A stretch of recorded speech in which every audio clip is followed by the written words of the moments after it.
एक लड़का हमारे पास, एक बंदा आया है, उसके ना बॉडी में एक ऐसी बीमारी है जिसमें वो खून चढ़ाना पड़ता है बार बार, आपने सुना होगा। हमने इसका पास देखा कि क्या गलती करी थी इसने, और इतनी हालत खराब की सोचो, इतना केवल बात खून चढ़ाने की नहीं है, पूरा साइकिल चेंज हो जाता है, पूरा शरीर जो है ना निढाल पड़ा रहेगा, बाकी टाइम में भी कोई एक्टिव नहीं है वो खून बॉडी में नया खून आता है, एडजस्ट होते होते बस जिंदा रहने के लिए बस है, वो एक लाश की तरह से पड़ा हुआ है लिटरली।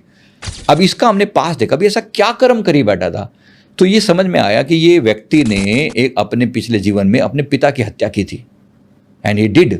उसने क्या किया भाई, प्रॉपर्टी के चक्कर में बाप जो है वो छोटे बेटे को फेवर करता था क्योंकि वो सेवा करता था, ये बड़ा बेटा था कि पैसा मुझे मिलना चाहिए क्योंकि मैं बड़ा हूं, सेवा करनी नहीं है लेकिन पैसा मांगना है।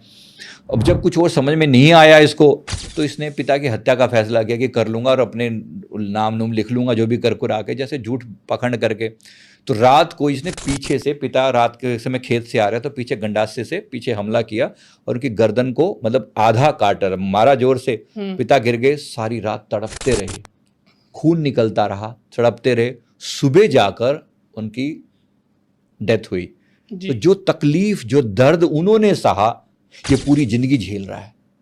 उनको मारा, देखो एक तो अपने पिता को मारा, सबसे बड़ी बात तो पिता को मारा तो सूर्य खराब होगा सूर्य खराब होने से सारी जिंदगी बदनामी होगी, बुरी तरह से टॉर्चर होगा, बदनामी होगी। फिर ये बीमारी लग गई इस बंदे को इस जीवन में, क्योंकि सारी रात उसका खून बहता रहा था। अब प्रकृति देखो, अब वो घटना, एक बार जो घटना घटी, ये इसको पूरा जीवन बीत गया। इस बंदे की एज को 52 ईयर के आसपास थी, यानी ये 52 सालों से, जब से पैदा हुआ है तब से उसी दर्द को झेल रहा है। न्याय देखो कुदरत का आप जी, कि परमात्मा को हमने क्या समझ रखा है, कितना एक जगन्य। आपने पूछा ना कि क्या सजा होती होगी, सजा बड़ी भयानक है, बड़ी भयानक सजा है कि बंदा एक बार झेल रहा है किसी को मारने का, और फिर सारी जिंदगी। और फिर मैंने ये भी देखा कि उनको मारने के बाद उसका तुरंत जन्म इसमें नहीं हुआ, उसको एक जीवन कबूतर का जीवन बिता के आया ये बंदा जी। मतलब ये बंदा इंसान नहीं बना उसके बाद जी। ये कबूतर का जीवन बिता के आया, उसके बाद एक जन्म इसने कछुए के रूप में लिया, फिर जाके उसको फिर इंसान के रूप में ट्रांसफर किया गया, क्योंकि इसके पिछले कुछ जन्मों के